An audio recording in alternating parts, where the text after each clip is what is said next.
Under 19 cricket world cup में team India ने रचा इतिहास। फाइनल में 4 विकेट से इंग्लैंड को हराकर ट्रॉफी पर कब्जा। 5वीं बार अंडर 19 विश्व कप की विजेता बनी है टीम इंडिया। एस धुल की कप्तानी में आसानी से हासिल किया 190 रनों का लक्ष्य। भारत की ओर से शाइक रशीद और निशांत सिंधु ने जड़ा अर्धशतक। रशीद ने 44 गेंदों पर 6 चौके की मदद से खेली 50 रनों की पारी। निशांत सिंधु ने 54 गेंदों पर बनाए ताबड़तोड़ 50 रन, 5 चौके और 1 छक्का जड़ा। जीत दिलाकर नाबाद लौटे पवेलियन। हरनूर सिंह ने 21 और दिनेश बाना ने बनाए नॉट आउट 13 रन। राज बाबर ने 54 गेंदों में बनाए बेशकीमती 35 रन। इससे पहले बॉलिंग में 5 विकेट झटक कर तोड़ी थी इंग्लैंड की कमर, बने man of the match. Toss जीतकर इंग्लैंड ने पहले बल्लेबाजी का किया था फैसला, लेकिन रवि कुमार और राज बाबा के कहर से 50 ओवर भी नहीं पूरा कर सकी टीम। 45वें ओवर में 189 पर हुई ऑल आउट। रवि कुमार ने 9 ओवर में 34 रन देकर झटके 4 विकेट। कौशल तांबे ने 1 विकेट झटका। इंग्लैंड की ओर से सिर्फ जेम्स ने संभाला मोर्चा। शतक से चूके 95 रन बनाकर रवि कुमार का बने शिकार। अंडर 19 विश्व कप में मिली जीत के बाद टीम इंडिया के लिए बधाइयों का लगा तांता। बीसीसीआई अध्यक्ष सौरव गांगुली ने ट्वीट कर दी बधाई। सौरव गांगुली ने खिलाड़ियों के लिए 40 लाख के पुरस्कार का किया ऐलान। साथ लिखा, किसी भी मूल्य से परे है ये बेमिसाल जीत। बीसीसीआई सेक्रेटरी जय शाह ने अंडर 19 विश्व कप विजेता टीम के हर खिलाड़ी और सपोर्टिंग स्टाफ के लिए पुरस्कार का किया ऐलान। खिलाड़ियों को 40-40 लाख और सपोर्टिंग स्टाफ को 25-25 लाख कैश मिलेगा। जय शाह ने लिखा, यह अंडर 19 विश्व कप की विजय है खास। टूर्नामेंट का हर मुकाबला जीता टीम इंडिया ने। अंडर 19 वर्ल्ड कप में मिली ऐतिहासिक खिताबी जीत पर देश में मनाया जा रहा है जश्न। खिलाड़ियों के परिजन खुशी से झूमे। फाइनल मुकाबले के दौरान जालंधर में टीवी से चिपका रहा बल्लेबाज हरनूर सिंह पन्नू का परिवार बेटे ने नहीं किया निराश। टीम इंडिया की पारी संवारने में की मदद। बिना खाता खोले ओपनर अंग्रीश के पवेलियन लौटने पर हरनूर ने रशीद के साथ 49 रनों की साझेदारी की। टीम इंडिया की जीत की रखी बुनियाद।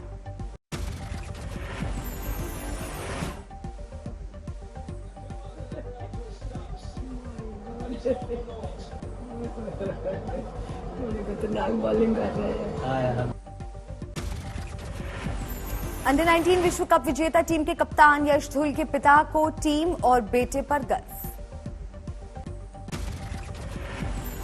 से बढ़ के कुछ नहीं है और जो इंडिया वो सलूट है कि आज हम इंडिया के अंदर हैं और जो चीजें हम कर रहे हैं और कर पाए, हमारे लिए मतलब फैमिली इतनी प्राउड फील करे कि आज हमने इंडिया के लिए कुछ कर दिया। अंडर 19 विश्व कप में टीम इंडिया की जीत पर देश भर में मन रहा जश्न। गाजियाबाद के इंदिरापुरम में विजेता टीम के सदस्य आराध्य यादव के घर में जबरदस्त खुशी का माहौल। सर, बहुत बड़ा दिन है और ये भारत के लिए नहीं, हर पेरेंट्स के लिए जिन्होंने अपने बच्चों को क्रिकेट की फील्ड में डाला है। एक ड्रीम था ये पूरी तरीके से, और 5वीं बार भारत का जीतना, ये ऐसा लगता है कि मानो जितने क्रिकेट खिलाड़ी हैं, चाहे वो छोटे बच्चे हों बड़े बच्चे हों, उनके अंदर एक नया ऊर्जा आ जाती है। मिशन यूपी 2022 के लिए आज आएगा बीजेपी के वादे का पिटारा। गृह मंत्री अमित शाह जारी करेंगे यूपी बीजेपी का संकल्प पत्र। सुबह 10:30 बजे होगी यूपी बीजेपी के संकल्प पत्र की घोषणा। अमित शाह के साथ सीएम योगी और बीजेपी के अन्य कई दिग्गज नेता रहेंगे मौजूद। यूपी में पहले चरण के मतदान से 4 दिन पहले बीजेपी के संकल्प पत्र की घोषणा को माना जा रहा है खास रणनीति का हिस्सा। 10 फरवरी को पश्चिम उत्तर प्रदेश में होना है पहले चरण का मतदान। आज बागपत और अमरोहा में बीजेपी के प्रचार अभियान की कमान संभालेंगे अमित शाह। दोपहर 2 बजे के बाद बागपत और शाम 4 बजे के बाद अमरोहा में करेंगे रैली। अखिलेश यादव आज आगरा, मैनपुरी के साथ करहल में करेंगे चुनाव प्रचार। दोपहर करीब 12 बजे आगरा से होगी प्रचार अभियान की शुरुआत। चुनाव आयोग की रैली पर छूट के बाद यूपी में कल पहली रैली करेंगे पीएम मोदी। बिजनौर में होगी पीएम मोदी की जन चौपाल। इससे पहले वर्चुअल रैली के जरिए जनता से जुड़े थे पीएम। बिजनौर में कल होने वाली पीएम मोदी की जन चौपाल में सिर्फ 1000 लोगों की मौजूदगी की छूट, बाकी जनता लाइव टेलीकास्ट से जुड़ेगी। सीएम योगी ने अखिलेश और जयंत की जोड़ी पर कसा तंज। मुकाबले को 90 वर्सेस 10 वाला बताया। कहा, 2 लड़कों की ये जोड़ी डार्क जोन वाली जोड़ी है। सीएम योगी ने इशारों में उछाला टोटी वाला मसला। बोले, अखिलेश शासन के वक्त तो हैंडपंप ने भी पानी देना बंद कर दिया था। अखिलेश यादव का दावा, यूपी की 403 विधानसभा सीटों में समाजवादी पार्टी आरएलडी गठबंधन 400 सीटों पर हासिल करेगा जीत। मुस्लिम बेल्ट पर मायावती की भी निगाह टिकी, आज अलीगढ़ में मायावती की रैली।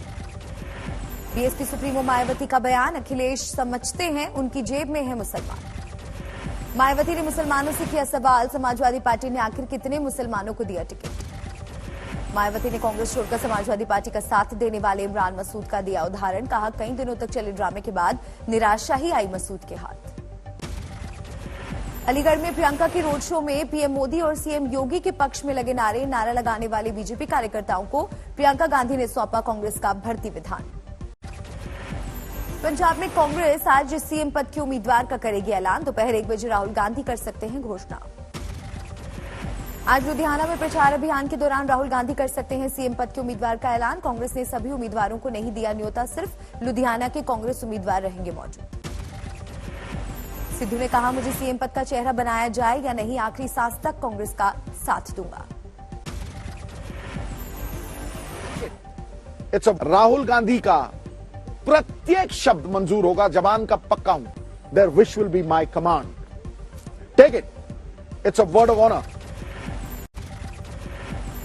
एक प्रचार वीडियो में चन्नी खुद को बता चुके हैं सीएम पद का उम्मीदवार, लेकिन सिद्धू ने इसे आधिकारिक ऐलान मानने से इनकार करते हुए राहुल गांधी से घोषणा की गुजारिश की थी।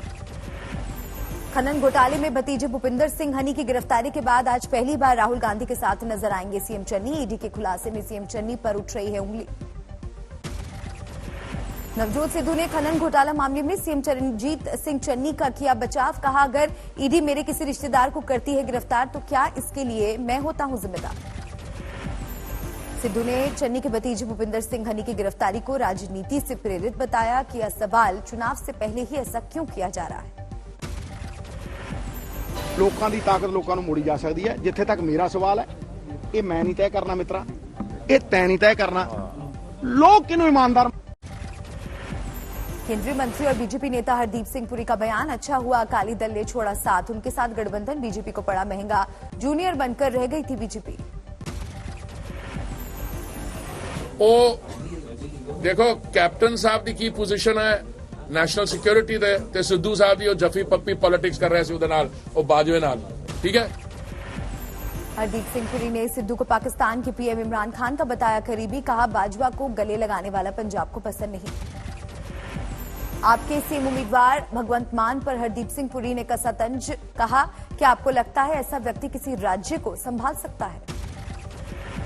हरदीप सिंह पुरी ने कहा कांग्रेस राज्य में खस्ता हाल हुई पंजाब की हालत, रोजगार के लिए यूपी का रुख कर रहे हैं पंजाब के लोग, यूपी में डबल इंजन सरकार में हो रहा विकास। यूपी के शामली में सीएम योगी का अखिलेश यादव पर हमला, कहा दंगाइयों की मदद कर रहा था लखनऊ वाला लड़का। योगी का एसपी बीएसपी का परिवार, बोले एक तरफ विकास चलेगा दूसरी तरफ बुलडोजर चलेगा। सीएम योगी ने बहन बेटी और व्यापारी को सुरक्षा के एहसास का किया दावा, कहा हमने दिया किसानों को सम्मान और युवाओं को रोजगार। अलीगढ़ में अखिलेश की प्रेस कॉन्फ्रेंस, कहा पश्चिमी यूपी में बीजेपी पर जनता लगाएगी ताला। अखिलेश ने फिर की यूपी से बीजेपी के सफाई की बात, कहा योगी राज में जनता के साथ धोखा। यूपी के मतदाताओं से अखिलेश की अपील, कहा ये चुनाव संविधान बचाने का है। हापुड़ में बीजेपी अध्यक्ष जेपी नड्डा की जनसभा, कहा विपक्षी दलों को देश के विकास की फिक्र नहीं। अखिलेश और विपक्ष पर बरसे नड्डा, बोले विरोधी दलों को सिर्फ अपने परिवार की चिंता। आगरा में रक्षा मंत्री राजनाथ सिंह की जनसभा, समाजवादी पार्टी पर लगाया तुष्टीकरण का आरोप। योगी राज की तारीफ में राजनाथ सिंह ने कहा यूपी में अब सारी माफिया जेल में। बागपत की रैली में ओवैसी का बड़ा बयान, कहा जिन लोगों ने मुझ पर चलाई है गोली उन्हीं लोगों ने पहले गांधी को मारा था। ओवैसी का इशारों में सरकार को चैलेंज, कहा आप गोली से मुझे डरा नहीं सकते, एक ओवैसी मरेगा तो लाखों ओवैसी जन्म लेंगे। अखिलेश पर भी ओवैसी ने साधा निशाना, बोले एसपी अध्यक्ष ने मुस्लिमों को दिया है धोखा। आरपीआई अध्यक्ष रामदास अठावले ने यूपी में बीजेपी के समर्थन का किया ऐलान, लखनऊ में दिया बयान।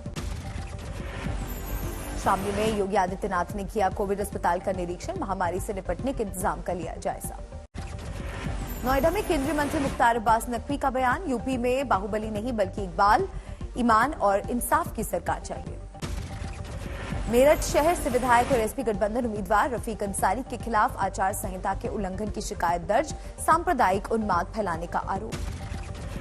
हैदराबाद में पीएम मोदी ने अंतर्राष्ट्रीय फसल रिसर्च संस्थान की गोल्डन जुबली समारोह का किया उद्घाटन, कहा जलवायु परिवर्तन से निपटने की लगातार हो रही है कोशिश। देश में खेती और किसानों की बेहतरी की पीएम मोदी ने कही बात, बोले ड्रोन और नदियों को जोड़कर बड़े क्षेत्र की सिंचाई का चल रहा है काम। रिसर्च संस्थान के फार्म में पहुंचे पीएम मोदी, खेत में उतरकर लिया चने का स्वाद। उत्तराखंड के चौबट्टा खाल विधानसभा क्षेत्र से बीजेपी प्रत्याशी सतपाल महाराज का आज तक पर बयान, कहा कांग्रेस ने शराब व्यापारी को बनाया उम्मीदवार। पुणे में बीजेपी नेता किरीट सुमैया के साथ मारपीट, शिव सैनिकों ने की पिटाई। 27 दिनों से मुंबई के बीच कैंडी अस्पताल में भर्ती लता मंगेशकर का हाल जानने पहुंची बहन आशा भोसले, कहा तबीयत में हो रहा है सुधार। बीच कैंडी अस्पताल में आईसीयू में भर्ती हैं स्वर कोकिला लता मंगेशकर, मिलने के लिए पहुंचे कई बड़े लोग। आईसीयू में चल रहा है लता मंगेशकर का इलाज, डॉक्टरों का बयान, चल रही है अग्रेसिव थेरेपी, दिख रहा है फायदा। मिनी स्विट्जरलैंड के रूप में मशहूर उत्तराखंड के चोपता में 5 फीट तक जमी बर्फ बंद हुआ, चोपता बद्रीनाथ हाईवे फंस गए कई सैलानी। 2 दिनों की बर्फबारी के बाद पिथौरागढ़ के ऊंचाई वाले इलाकों में बर्फीला तूफान, पूरा जिला शीतलहर की चपेट में आया। उत्तराखंड के टिहरी जिले के ऊपरी हिस्से में बर्फबारी से 24 घंटे बाद भी नहीं खुली चंबा कनातल धनोल्टी सड़क, भारी दिक्कत में मुसाफिर। पौड़ी जिले में लगातार बर्फबारी से 5 मोटर मार्ग पर असर, तिरपाली सैंड, बिरोंखाल और सराय खेत में ज्यादा परेशानी। हिमाचल प्रदेश में भी जबरदस्त बर्फबारी, मंडी जिले में 100 सड़कें बाधित, रास्ते साफ करने के लिए 36 जेसीबी तैनात। शिमला में लगातार जारी है बर्फबारी, आम जनजीवन पर पड़ रहा है असर। हिमाचल के धर्मशाला में भी आसमान से बरसी सफेद आफत, आने जाने में हो रही है लोगों को परेशानी। पश्चिम बंगाल के दार्जिलिंग में भी स्नोफॉल, मॉल रोड में सैलानियों की मौज मस्ती। जम्मू कश्मीर के मालवा घाटी में भी भारी हिमपात, शून्य से नीचे तापमान में भी ड्यूटी पर डटे हैं जवान। पूर्वी लद्दाख के चुशूल में एमपी के वन मंत्री कुंवर विजय शाह रिजांगला मेमोरियल का दौरा करने के लिए पहुंचे, शहीद सैनिकों को दी श्रद्धांजलि। में बैंक सिक्योरिटी वैन से 7 करोड़ रुपए जब्त, कर्मचारी नहीं दे पाए पैसे का हिसाब, आयकर विभाग की जांच जारी। पटना में हाईकोर्ट के 4 मुंशियों पर जाली ई स्टैंप का इस्तेमाल करने का आरोप, रजिस्ट्रार ने दर्ज करवाया केस। कोटा में आबकारी निरीक्षक 20,000 रुपए की रिश्वत लेते गिरफ्तार, एसीबी अधिकारियों ने कहा रिश्वत की राशि लेकर फरार हो गया आबकारी निरीक्षक का ड्राइवर। यूपी के महोबा में प्राचीन दरगाह के जीर्णोद्धार को लेकर विवाद, पुलिस प्रशासन ने दोनों पक्षों से बातचीत करके सुलझाया मामला। हरियाणा के अंबाला में चेकिंग के दौरान पुलिस पर बदमाशों ने चढ़ाई गाड़ी, फायरिंग करते हुए भाग निकले बदमाश, पुलिस ने बाद में पकड़ा। यूपी के गोंडा में रेप के बाद युवती की हत्या, खेत में मिला शव, एनकाउंटर में एक बदमाश घायल, दूसरे की तलाश जारी। पठानकोट में 12 किलो हेरोइन के साथ 5 तस्कर गिरफ्तार, 2 पिस्टल और जिंदा कारतूस बरामद। गाजीपुर में गाड़ी लूटने वाले लुटेरों पर शिकंजा, 4 शातिर बदमाश गिरफ्तार। नोएडा में दुपहिया वाहन चोर और चेन स्नैचिंग करने वाले बदमाशों पर शिकंजा, 4 आरोपी गिरफ्तार। देहरादून चुनाव को लेकर पुलिस की सख्ती, अब तक जांच के दौरान करोड़ों रुपए और 36,000 लीटर शराब जब्त। फरीदकोट के डेरा प्रेमी मर्डर केस में कोर्ट ने 3 आरोपियों को सुनाई उम्र कैद की सजा, 2016 में हुई थी हत्या। अमृतसर में पुलिस ने 1.5 करोड़ की लूट की गुत्थी सुलझाई, आरोपी गिरफ्तार, फिजियोथेरेपी सेंटर के मालिक के घर हुई थी वारदात। औरंगाबाद में शिक्षक पर तलवार से हमला, स्कूल के बाहर छात्राओं से छेड़छाड़ का विरोध करने पर जान लेने की कोशिश। एटा में 6 साल की बच्ची की हत्या, नर्सिंग होम के पीछे मिला शव। हनुमानगढ़ में एक कार में लगी आग, बाल बाल बचे कार सवार, शादी का कार्ड बांटते वक्त हुआ हादसा।